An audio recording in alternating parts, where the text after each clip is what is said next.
tentang suami istri melakukan viral di media sosial. Jadi si istri ini lagi live TikTok, kemudian bertengkar dengan suaminya gitu ya. Lalu si suami ini mentalak istrinya, talak 2. Saya mau nanya dulu. Ya. Balik nanya dulu.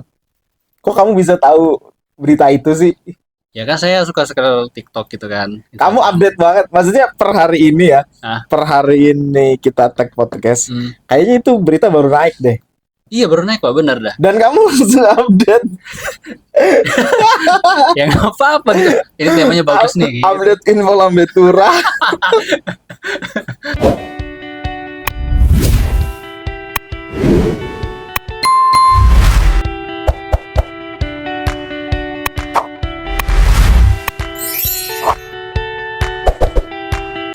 Assalamualaikum warahmatullahi wabarakatuh. Kembali lagi di podcast Goresan Kisah, tempatnya menceritakan berbagai kisah. Kembali dengan saya Saidin dan Fahmi. Pasti kamu mau nanya kabar? Enggak. Saya menyunduit nih. Aduh, bahaya ini. Gimana lancar kemarin? Apanya? Masalah bisnis kemarin lancar. Alhamdulillah. Udah progres semua tuh. Ya, tinggal jalan nanti insyaallah. Kalau video ini tayang berarti udah jalan. Oh, yang ada video baru lagi kan? Udah buat ini lagi? Oh iya, ada yang kemarin ada visit sama ada lihat pameran tuh. Udah tayang tuh di YouTube juga udah tayang. Sama YouTube-nya Goresan Kisah juga. Iya dong, itu YouTube-nya di situ semua. Ya. Cuma cari aja Omah Arsitek gitu. Kalau kayak nggak tahu, coba nanti saya cek kalau di search di YouTube Omah Arsitek udah muncul apa belum, nanti saya belum cek. Karena kan baru 2 video kalau nggak salah ya. Kalau nggak salah. Ya itulah pokoknya. Gimana Din hari ini? Panas? Panas Pak, cuacanya panas, siang panas, tapi sorenya kadang hujan. Hati panas juga nggak? Hati alhamdulillah dingin Pak. Coba nih saya cek nih, sambil saya cek. Ayo terus gimana? Oke. Ya sambil ngobrol gitu ya. Iyalah, kita santai aja gitu ya. Baru-baru ini Pak ada bukan sedikit sih. Banyak. Sedikit viral di media sosial tentang kasus rumah tangga juga ya, yang kebetulan nih sama dengan di goresan kisah di rumah gitu loh. Ya, atau di segmen rumah ini gitu kan, tentang suami istri melakukan viral di media sosial. Jadi si istri ini lagi live TikTok, kemudian bertengkar dengan suaminya gitu ya. Lalu si suami ini mentalak istrinya, talak 2. Tapi seminggu sebelumnya tuh mereka sudah bertengkar juga, cuma rujuk katanya gitu kan. Cuman cari lagi infonya gitu yang saya baca gitu ya. Tapi kita tidak ngebahas mana yang salah yang benar, cuman dari kasus tersebut apa yang dapat kita ambil pelajaran. Iya, dapat pelajaran bagi kita nih. Yeah. Pelajaran bagi kita yang diambil gitu. Gini. Iya, saya mau nanya dulu. Ya. Balik nanya dulu. Kok kamu bisa tahu berita itu sih? Ya kan saya suka scroll TikTok gitu kan. Kamu update banget. Maksudnya per hari ini ya. Per hari ini kita tag podcast. Kayaknya itu berita baru naik deh. Iya baru naik Pak, benar dah. Dan kamu langsung update. Ya nggak apa-apa gitu. Ini temanya bagus nih. Update info lambe turah. Aduh, Saidin bahaya nih, dia update banget. Masalahnya pas kamu tuh tadi pagi ngabarin saya tuh nggak tahu ada masalah itu. Ya, sampai akhirnya memang tadi aja tuh saya lihat. Ya ini nih, saya di postingannya Pestor kalau nggak salah, itu diposting sama Pestor. Saya baru muncul tuh di beranda saya. Yang ini kan? Ya mana ya? Aduh, nggak sinyalnya. Ya coba saya juga buka Instagram gitu ya. Ini kan? Iya.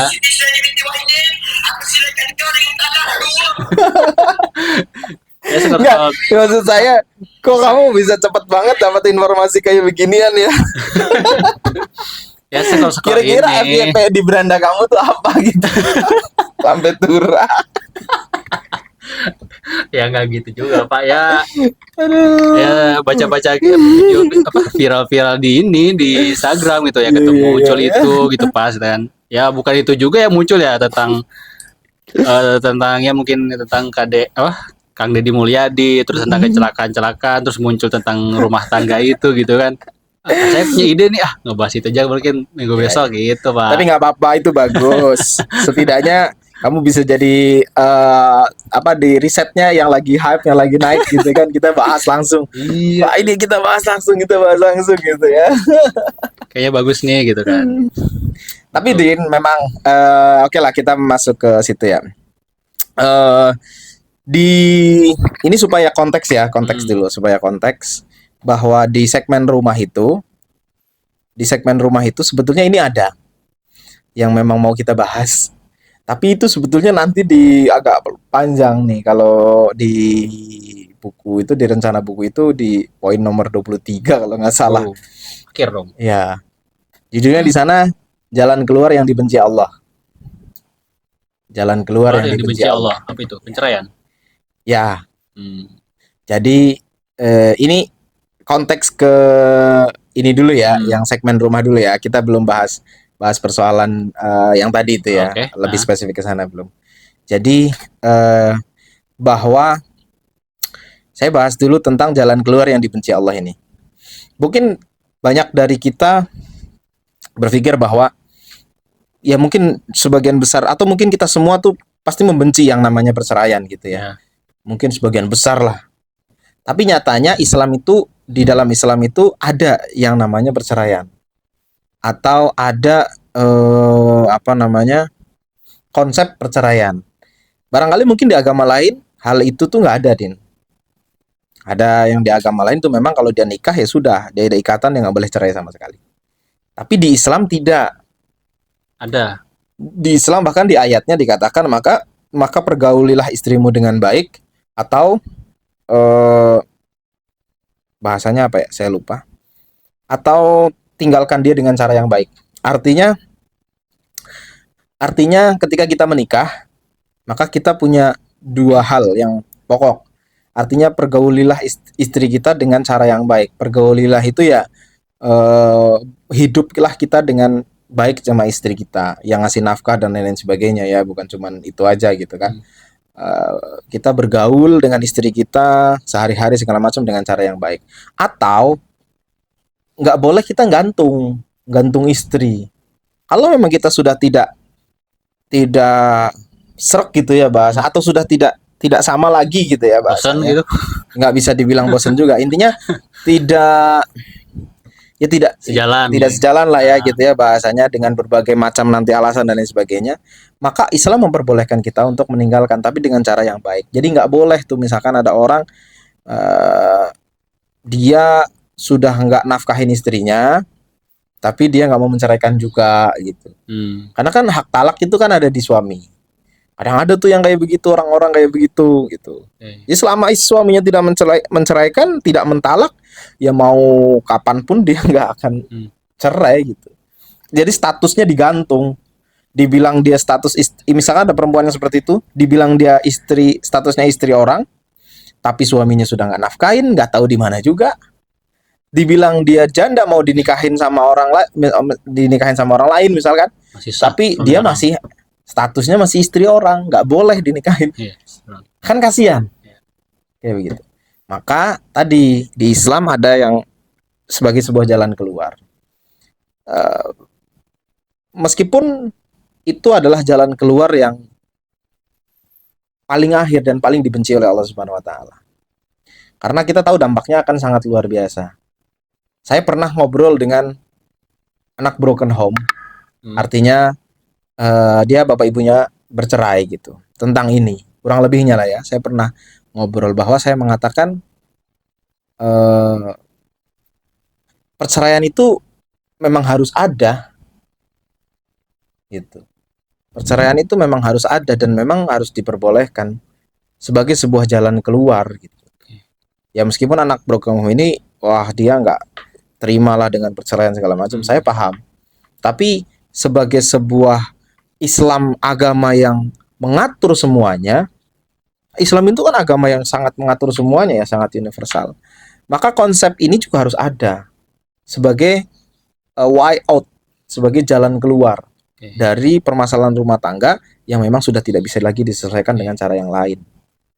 Bahasanya contoh misalkan kekerasan dalam rumah tangga, tidak dikasih nafkah dan lain sebagainya.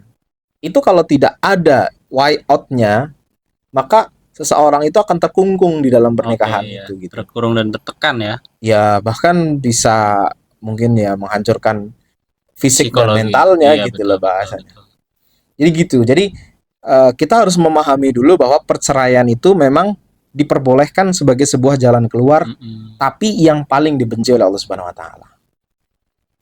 Itu dulu tuh premisnya ya, premis awalnya. Jadi supaya kita memahami.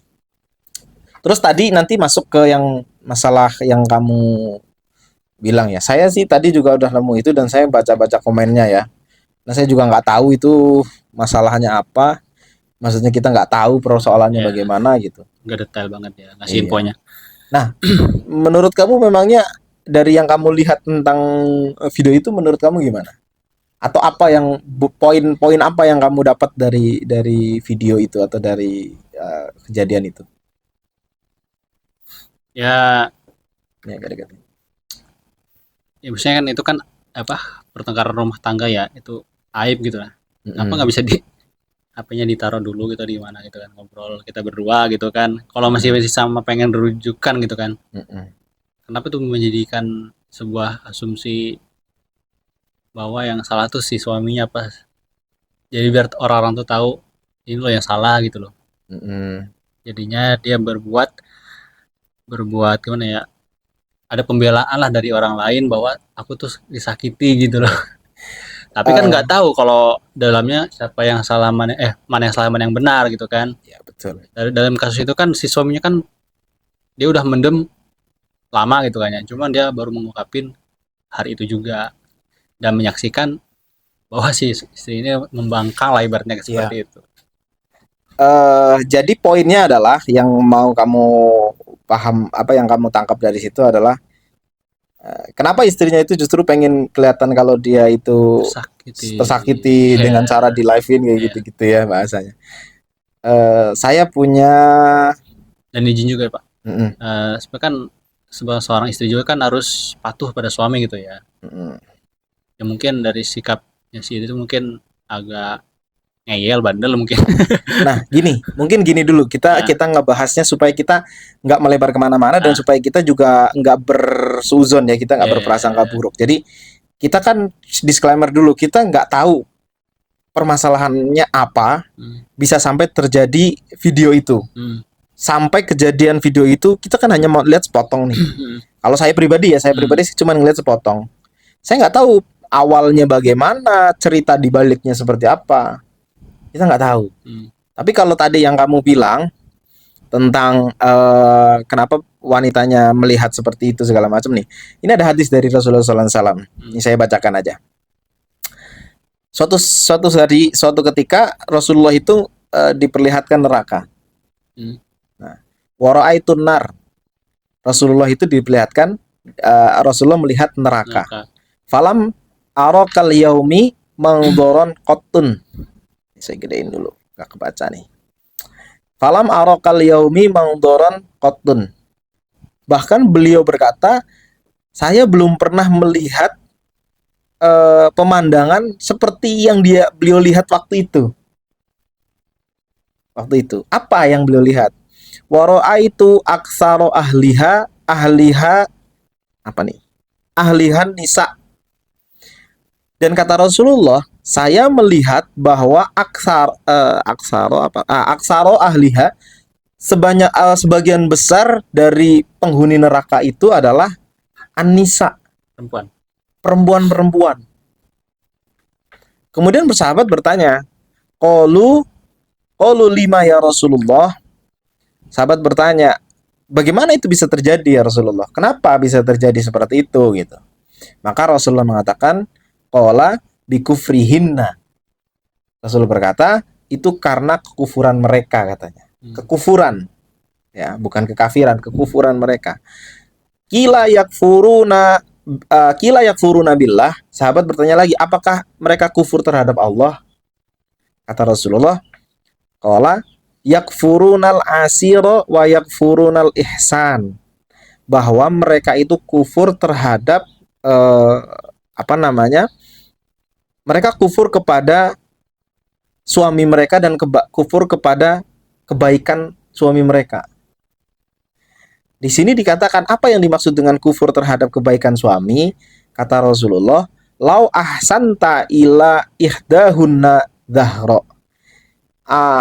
Apabila kata Rasulullah, seandainya engkau itu berbuat baik kepada salah satu dari mereka, atau seandainya kalian berbuat baik kepada seorang dari istri-istri kalian, ad-dahro artinya dalam waktu yang lama, selama kalian bareng gitu ya. Seandainya seseorang berbuat baik kepada salah satu istrinya atau seorang istri mereka dalam waktu yang lama, kemudian kata Rasulullah, summa ro'at minka syai'an, kemudian mereka melihat daripada engkau satu kesalahan, qalat ma ro'aitu minka khairan qattu. Maka para wanita ini berkata, saya nggak pernah melihat ada kebaikan dari kamu. Kamu nggak pernah baik sama aku. Itu bahasanya. Jadi kalau bahasa zaman sekarang gitu. Nah tadi, jadi kalau kamu, menurut kamu, kenapa kok jadi kelihatannya dia yang jadi biar dia kelihatan dia yang tersakiti, dia yang terzolimi gitu. Nah ini hati-hati nih buat para wanita. Rasulullah sudah ngasih kabar sama kita bahwa kata Rasulullah di neraka itu banyak penghuni neraka itu wanita. Bukan karena nggak ibadah, bukan karena nggak nutup aurat, bukan karena ini segala macam. Artinya itu pasti dosa gitu ya bahasanya, itu pasti dosa. Tapi justru kebanyakan kata Rasulullah itu justru karena mereka ini nggak bisa bersyukur atas apa yang diberikan sama suaminya. Suaminya sudah berbuat baik selama ini, selama mungkin pertemuan dan pernikahan, misalkan 10 tahun, 5 tahun segala macam. Tapi kemudian suaminya melakukan satu kesalahan, kemudian mereka mengatakan, kamu nggak pernah baik gitu. Kamu bahasanya gimana ya? Kalau bahasa zaman orang sekarang gimana ya? Pokoknya maro'aitu minka khairon qattu itu kayak kamu tuh nggak pernah ngertiin aku gitu. Kamu nggak pernah ngertiin aku, kamu nggak pernah baik sama aku gitu. Padahal selama ini kita udah, terus selama ini apa gitu loh bahasanya. Nah itulah. Jadi, sudah terbukti dengan hadis tadi Nabi Muhammad ngomong ya. Iya, saya nggak mau mengatakan buktinya seperti itu ya, tapi kita bisa mengambil pelajaran. Kita bisa mengambil pelajaran. Berhati-hatilah kalian para wanita gitu. Jadi karena penghuni neraka itu kebanyakan bukan karena mereka ya kalau buka aurat segala macam itu udah pasti udah dosa lah ya. Tapi justru kata baginda Rasul, justru malah kebanyakan penghuni neraka itu justru karena mereka tidak bersyukur. Jadi artinya mereka kufur, bukan kufur artinya keluar dari agama Islam ya. Justru karena mereka tidak bersyukur kepada suaminya. Suaminya sudah berjuang keras, sudah kerja, sudah banting tulang. Gitu kan. Tapi di suami kita ada kesalahan nggak sih Pak? Misalnya kita nggak terlalu membimbing mereka, jadi kita fokus kerja gitu untuk kebahagiaan mereka. Jadi kita nggak secara nafkah harta mungkin kita kasih terus kasih sayang gitu ya. Cuma secara pembelajaran, membimbing mereka gitu, mungkin kita kurang mungkin dari segi pengetahuan kita ngajar kepada istri. Gitu. Kamu tahu nggak? Itulah sulitnya jadi laki-laki, Din. Jadi laki-laki itu dia dicintai kalau dia bisa memberi kan. Oke. Laki-laki itu dari kecil adanya disalahkan gitu. Dari kecil ya di kecil dia dimarahin ibunya, Di kantor dia dimarahin sama bosnya. Ini saya lagi ngebawa suasana malah dikasih tisu. Kacau banget gitu. Ya maksudnya tadi kecil mungkin dia dimarahin ibunya, nanti dia agak dewasa kerja kan di kantor atau di kerjaan dia dimarahin sama bosnya. Ya. Pulang ke rumah dimarahin sama istrinya gitu kan.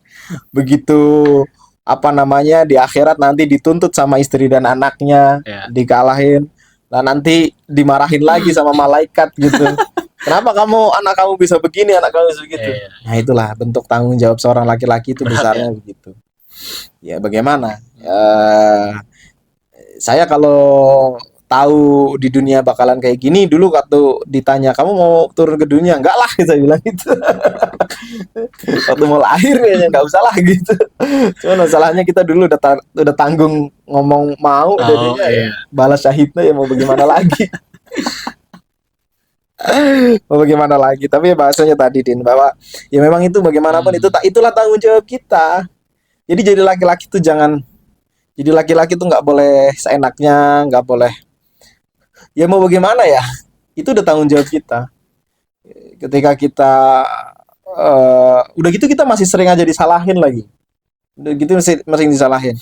Laki-laki yang dia nggak bisa kerja nyari nafkah, banyak waktunya buat keluarga, nanti disalahin katanya dia mau kondo misalkan, atau pengangguran, makan misalkan ke istrinya jatuh bahasan tadi dia miskin gitu kan, dia miskin kemudian banyak waktunya buat keluarga, disalahin jadi laki-laki miskin salah. Tapi ketika dia misalkan keluar rumah, dia kerja, dia nyari uang buat nafkahin ininya, sementara dia jarang ada waktu untuk istrinya, nanti istrinya nyalahin, kamu nggak pernah ada waktu buat aku katanya. Nanti anaknya juga bilang, katanya anak yang fatherless lah, harus butuh sosok ayah, harus ada ayah, harus begini segala macam gitu. Ya padahal kita sama-sama punya waktu 24 jam. Kita punya diri itu cuma satu. Saya bukan Naruto yang bisa Kage Bunshin no Jutsu. Kalau saya mau saya bisa Kage Bunshin no Jutsu. Satu lagi kerja, satu di rumah, satu ngurusin anak, satu ngurusin yang lain-lain gitu. Ya, jadi begitu, kalau kita nggak bisa bijaksana, akhirnya kita ya begitulah hidup kita sebagai seorang laki-laki. Semuanya salah kita. Semuanya salah kita, Din. Dan ya gitu, ketika istri bermasalah yang disalahin siapa? Suaminya. Katanya suaminya nggak bisa didik lah, suaminya nggak bisa ngasih nafkah yang baik, katanya suaminya ini dan segala macam. Ketika anak bermasalah siapa yang disalahin? Suaminya. Nggak ada waktu buat anak lah, sampai anak jadi kurang kasih sayang lah, ini itu segala macam. Giliran dia mengambil peran itu atau porsi itu, akhirnya dia tidak punya waktu untuk bekerja, terus kemudian miskin, hidup pas-pasan. Akhirnya dikatain, suami nggak bertanggung jawab, nggak bisa menafkahin keluarga dan lain sebagainya. Ya juga. Ya kan? Iya. Padahal dalam hidup kita sebagai laki-laki juga tidak bisa punya banyak pilihan. Dia kalau mau ngomong sih pengennya ya saya bisa punya banyak waktu di rumah, saya bisa ngelihat tumbuh kembang anak, saya bisa punya ilmu buat ngajarin anak dan istri, tapi saya juga punya penghasilan yang besar, saya juga kaya. Nah maunya sih begitu. Kayak gitu. Tapi nyatanya kan kita ini juga laki-laki yang pasti penuh dengan kekurangan gitu. Penuh dengan kekurangan. Bahkan ini agak pribadi ya. Akhirnya saya juga menyadari bahwa ya mungkin dulu saya nggak menyalahkan. Saya sekali lagi tidak menyalahkan. Misalkan kayak bapak saya tuh dulu waktu saya kecil, bapak saya kan kerja di luar. Artinya di luar kota gitu ya, ibu kota. Sementara saya kan di kampung gitu sama ibu. Saya cukup banyak kehilangan waktu kecil bersama dengan bapak gitulah bahasanya. Ya bisa dibilang mungkin fatherless lah kayak gitu bahasanya. Dari kelas, pokoknya dari kecil lah. Maksudnya masa-masa kecil saya ya, masa-masa kecil saya. Saya tidak punya banyak waktu dengan bapak. Ya meskipun pas dulu ya sama lah, karena itu sibuk kerja gitu bahasanya. Saya sih nggak menyalahkan itu semua, tapi pada akhirnya saya menyadari bahwa ya bagaimana itu memang tanggung jawab seorang ayah gitu. Jadi yang mungkin tadinya kita nggak mau ngobrol sama bapak segala macam, saya ini kalau buat anak-anak laki-laki nih, ya nggak anak laki-laki nggak anak perempuan, semuanya sama. Coba aja ngobrol bapak kalian deh. Bisa nggak kalian ngobrol deket sama bapak? Biasanya anak tuh agak susah ngobrol sama bapak. Kamu sendiri kalau pulang ngobrol sama ibu atau sama bapak dulu? Ibu sih. Nah, coba kamu ajak ngobrol bapak. Dia nggak pernah cerita susahnya dia nyari kerja gimana, susahnya dia di pekerjaan bagaimana, susahnya dia mendidik dan membesarkan kita gimana. Karena dia pikir itu tanggung jawab kan. Di luar rumah tuh urusan saya gitu. Yang penting kamu taunya kamu hidup begini-begini. Sementara kita waktu kecil kita nuntut banyak. Saya nggak dikasih ini, nggak dikasih itu, nggak dikasih fasilitas ini dan itu dan sebagainya. Ketika sekarang saya sudah cukup dewasa dan saya belajar banyak hal, ya itulah. Akhirnya saya baru mengerti. Akhirnya saya alhamdulillah bersyukur saya masih punya waktu untuk ngajak ngobrol bapak. Itulah. Nah, balik lagi ke yang tadi itu, bahasanya adalah ke fokus yang tadi. Kalau masalah bagaimana seharusnya, ya kita nggak pernah tahu di belakangnya itu kejadiannya seperti apa. Kita nggak pernah tahu itu kejadiannya, terus apa namanya, latar belakangnya apa. Kita cuma dengar katanya suami mereka tadinya sudah pernah cerai, terus kemudian rujuk terus lagi. Ini lagi gitu kan. Ya talak bisa rujuk sampai di talak, kecuali kalau dia sudah talak 3 udah selesai kayak gitu. Jadi ya kita nggak pernah tahu sih. Kalau saya bingung saya mau mengomentari dari sudut mana yang jelas, karena kita nggak tahu persoalannya apa gitu. Dari ada nggak sedikit komentar dari bapak, pelajaran yang dapat kita ambil dari video tersebut? Ya, masalah rumah tangga itu sebisa mungkin jangan sampai orang lain tahu. Saya pun sendiri sebetulnya juga harus banyak belajar. Saya sendiri kadang saya masih, meskipun itu nggak selalu ya, karena satu saya memang suka nulis kan. Kadang-kadang ya tulisan saya itu memang kadang mewakili perasaan apa yang sedang terjadi, kadang-kadang ya memang iseng aja gitu. Nggak selalu tuh, tapi nggak sampai yang istilahnya membuka aib begini-begini segala macam lah. Mudah-mudahan sih enggak. Usahakan itu ketika kita punya masalah itu ya jangan sampai orang yang seharusnya tidak perlu dengar dia tidak perlu dengar ya, internal ya jangan sampai orang yang tidak seharusnya dengar terus kemudian dia mendengar, orang yang tidak seharusnya melihat jadi melihat gitu. Itu aja sih. Meskipun saya tahu juga ya saya juga masih banyak salah gitu. Tapi idealnya ya seperti itu. Apalagi kayak tadi itu kan sampai ditonton katanya sampai 20.000 orang yang nonton gitu. 2.000 ya orang. Mungkin itu pas lagi live-nya gitu. Sampai live. Sekarang ini postingannya udah kemana-mana. Terus dari sikap dari pelajaran itu kan masalah rumah tangga ya Pak ya. Lalu dari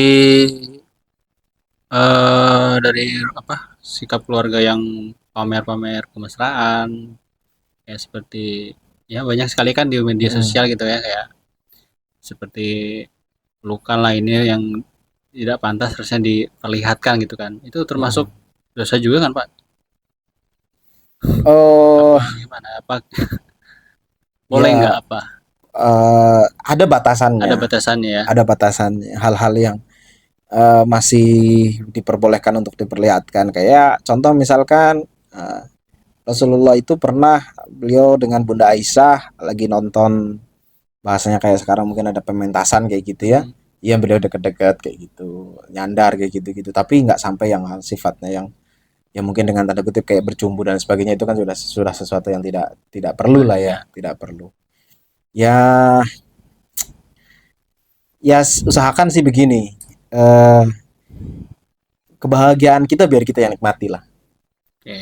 Benar. Bahagiaan kita biar kita yang nikmati.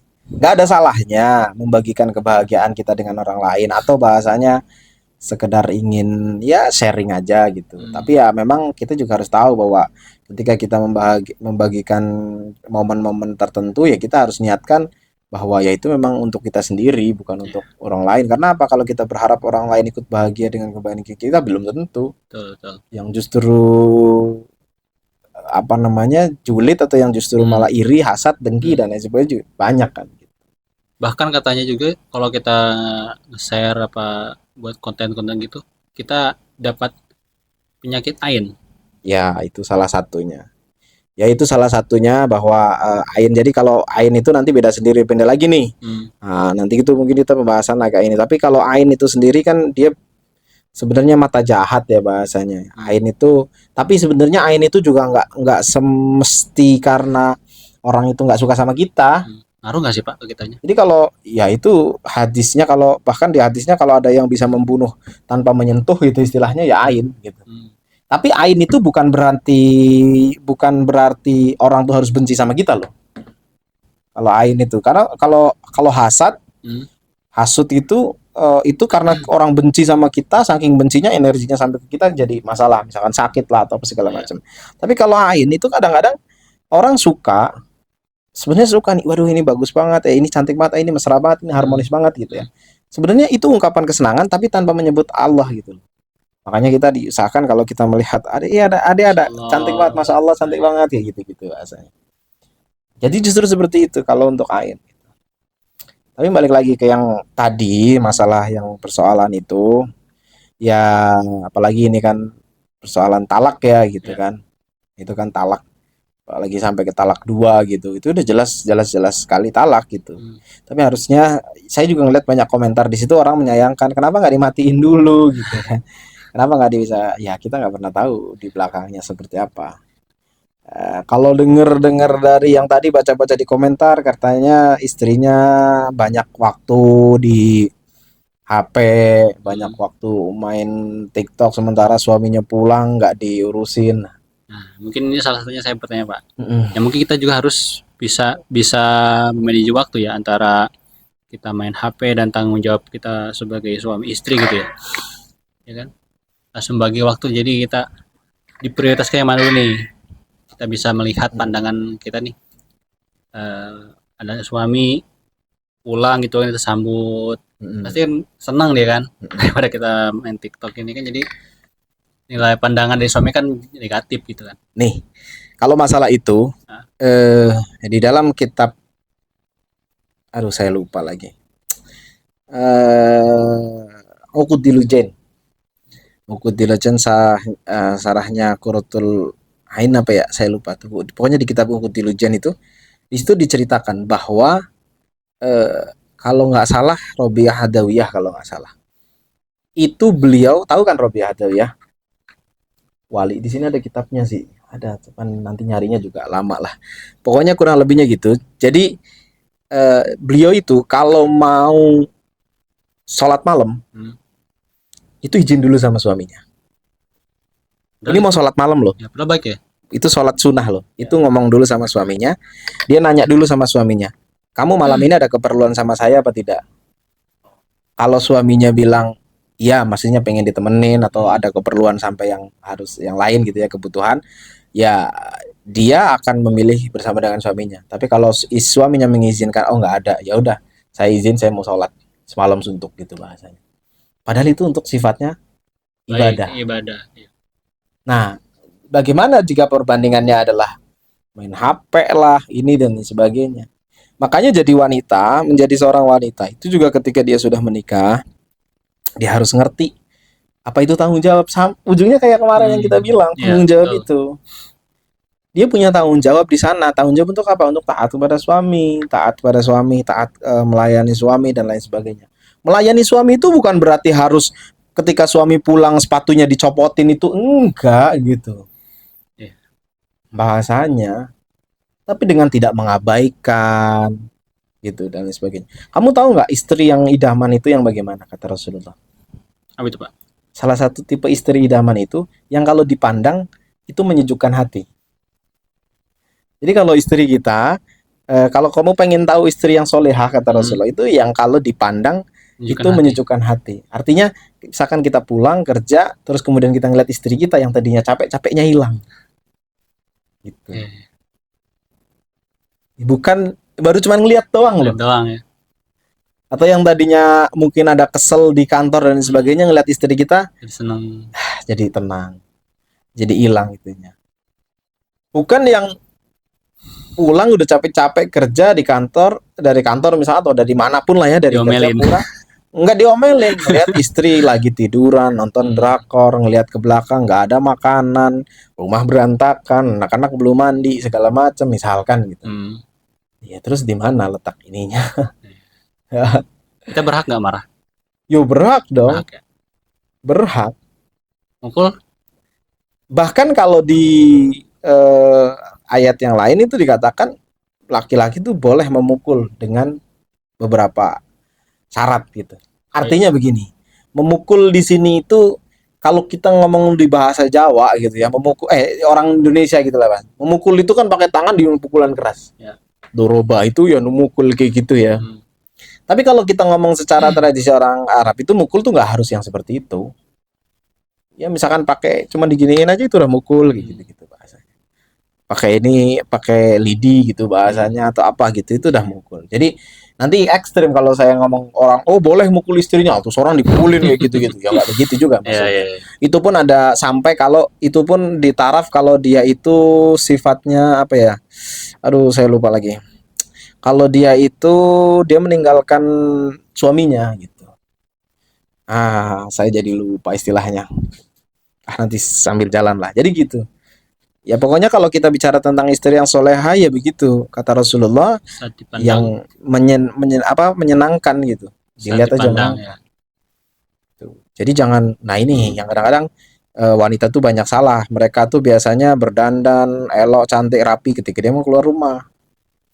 Gitu. Tapi ketika ketemu sama suaminya di rumah justru malahan ya kayak gitulah gitu pasnya. Tapi tergantung sih. Kalau saya sih memang nggak begitu suka kalau istri dandan. Kalau saya di rumah mending istri nggak usah dandan gitu. Ya gitu bahasa intinya begitu deh maksudnya. Karena ya tadi sebagai bentuk rasa syukur dia, terima kasih dia karena suaminya sudah berusaha begini segala macam. Kan tadi kata Rasulullah kebanyakan wanita di neraka itu karena mereka kufur terhadap kebaikan suaminya. Nah, tanda-tanda kufur itu ya tanda-tandanya seseorang tidak bersyukur atau tidak berterima kasih ya seperti tadi. Gitu. Dia nggak mau taat, nggak mau ini dan sebagainya. Apalagi sampai bantah, lawan, nah itu udah susah kalau kayak begitu. Makanya kita harus belajar agama, jadi tahu kan ilmunya gitu kan ya. Iya, betul. Paham posisi, sadar diri, sadar posisi. Siapa yang ngomong gitu? Ada tuh yang ya itulah, saya lupa tuh saya pokoknya ada. Dipanggil siapa? Ustaz siapa? Kiai Anwar Zahid lah. Sadar diri, sadar rai, sadar posisi. Dapat sarung ya. Jadi gitu. Gitu. Terus apa lagi? Itu aja sih. Apalagi mau ngomong ngebahas apa lagi? Masalah talaknya. Oke, talaknya apa? Talak 1, talak 2, talak 3. Berapa talak itu, Pak? 5 talak. 3. Jadi kalau di agama Islam talak itu adalah ya tadi ya bahasa kita cerai gitu ya bahasanya, menceraikan istri. Kenapa jadi ada 3? Laki-laki itu punya kesempatan 3 kali talak. Punya tiga kali talak istri gitu, mentalak istrinya 3 kali. Kalau dia sudah yang ketiga kalinya, nah kalau talak 1 dia masih bisa rujuk, talak 2 masih boleh rujuk, masih boleh balikan lagi. Tapi kalau dia sudah talak 3 ya jatuh talak yang ketiga, maka dia udah nggak bisa rujuk. Dia harus istrinya harus menikah dulu dengan orang lain. Kalau mau rujuk ya, kalau mau rujuk istrinya harus menikah dulu dengan orang lain, baru kemudian setelah istrinya itu bercerai baru dia boleh dinikahin lagi. Ya, boleh dinikahin lagi kayak gitu. Itu tapi boleh langsung talak 3 apa langsung dari talak 1 dulu? Boleh. Oh, boleh. Boleh, tergantung keseriusan suaminya. Maksudnya ketika misalkan suami dia mentalak, ini kan kalau yang di video itu kan dia mentalak 2, itu masih ada kesempatan untuk rujuk sekali lagi gitu. Kalau memang mau rujuk gitu kan, kalau enggak ya sudah pisah. Gitu. Dan talak pun itu harus dari suami ya, nggak dari istri nggak bisa. Betul. Talak itu dari suami. Berkali-kali pun istri ngomong saya ceraikan kamu gini-gini, nggak bakal ngaruh. Tapi sekali suami ngomong, itu langsung jatuh talak. Ngomong saya ceraikan kamu gitu, bahasanya itu jatuh talak. Nah, apa namanya? Baik dia dalam kondisi apapun. Artinya dalam kondisi apapun, mau dia marah, mau dia wah, maaf kemarin saya karena kebawa emosi gitu, nggak peduli. Mau dia marah, mau karena dia sedih, mau karena dia apa, begitu dia nyebut talak ya jatuh gitu. Kalau memang itu talaknya yang talak, saya lupa lagi. Mungkin nanti kita bisa bahas lebih ini lagi. Karena talak itu juga ada macam-macam. Gitu. Ada talak yang secara ucapan dia memang sudah talak. Secara talak diucapkan memang dia langsung jatuh. Tapi nanti ada talak juga yang sifatnya tuh kayak namanya tuh talak kinayah. Kinayah itu dia kayak perumpamaan. Contohnya misalkan ada laki-laki bilang sama istrinya, udah kamu pulang aja ke rumah orang tua kamu. Itu bisa jatuh talak. Itu talaknya kinayah. Bisa jadi jatuh talaknya atau tidak tergantung niat si suaminya nih ngomong kayak gitu tuh apa. Kalau dia cuma ngomong kayak begitu artinya kan itu kan mengembalikan si istri ke rumah orang tuanya. Kalau dia cuma nyuruh ya udah yang kamu pulang aja sana gitu bahasanya. Tapi dia tidak ada niat untuk menceraikan, maka tidak jatuh talak. Tapi kalau dia ada niat menceraikan dengan kata-kata seperti itu, nah itu maka jatuh talak. Banyak lah nanti mungkin kalau pembahasan talak secara detail secara fikih karena itu panjang Den. Karena itu cukup panjang ya. Kurang lebih seperti itu. Oke, mungkin cukup Pak dari materi untuk pembahasan kali ini. Ya pokoknya intinya seperti itu bahwa rumah tangga itu bukan sesuatu yang mudah, jadi jangan digampangin, jangan digampangin, tapi juga bukan sesuatu yang menakutkan, jadi sampai harus di apa istilahnya sampai ketakutan gitu ya, sampai ditakuti itu juga enggak. Jadi yang penting kita tahu ilmunya, yang penting kita tahu hak dan kewajiban kita, tahu bagaimana caranya harus bersikap dan lain sebagainya. Sebagai seorang suami dia harus tahu tanggung jawabnya besar ketika dia memutuskan untuk menikah. Bahkan ketika dia juga harus, ketika dengan berat hati dia harus memutuskan untuk berpisah, dia juga bukan berarti terus kemudian berpisah lepas gitu aja, enggak gitu. Atau misalkan kayak anak harus tetap dinafkahi dan lain sebagainya. Ada banyak aturan yang harus dia lakukan gitu. Nah, terus kemudian jadi seorang istri juga sama. Ketika dia sudah memutuskan menikah, artinya dia sudah siap dengan konsekuensinya, dengan tanggung jawab yang harus dia emban gitu. Bahkan ridho Allah itu ketika seorang wanita sudah menikah itu ada di suaminya. Ketika ada seorang perempuan meninggal dunia dalam keadaan suaminya tidak ridho, maka Allah nggak akan ridho. Dia dilaknat di malaikat gitu.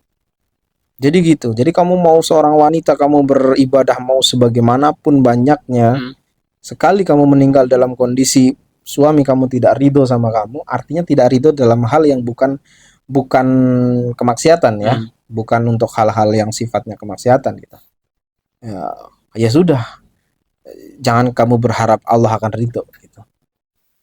Nah, makanya itulah pentingnya gitu, kita mengerti kewajiban, mengerti tanggung jawab. Jadi seperti itu. Terus kalau memang tadi persoalan rumah tangga gitu ya, ya kadang kan di situ ada dikatakan juga sering ngumbar aib dan lain sebagainya gitu kan. Ya aib kita usahakan ya kita aja yang tahu. Kita selesaikan persoalan kita. Ya mungkin itu aja, mudah-mudahan video itu jadi pelajaran buat kita. Nggak hanya viral terus kemudian rame terus kemudian habis itu hilang begitu aja, nggak ada bekas. Ya mudah-mudahan kalau memang itu video sudah ditonton 20.000 orang, 20.000 orang tidak hanya berdebat tentang siapa yang benar dan siapa yang salah, tapi dapat pelajaran supaya ya supaya tidak hidup dari standar TikTok juga. Gitu ya bahasanya. Ya kita hidup, kita sebagai seorang muslim, kita punya panutan, kita punya pembelajaran. Dan jika memang di dalam rumah tangga itu mengharuskan ada situasi atau kondisi yang mengharuskan untuk berpisah, maka Islam memberikan jalan keluar. Jalan keluar tapi yang dibenci oleh Allah Subhanahu wa taala. Itu aja, Din. Terima kasih karena sudah menonton podcast Garisan Kisah. Closing dong. Ini udah bagus banget ini nih momennya. Suruh closing malah diem. Kita mau lanjut lagi terusan. Oke teman-teman, terima kasih banyak atas partisipasinya. Semoga video ini bermanfaat buat kalian semua. Wassalamualaikum warahmatullahi wabarakatuh.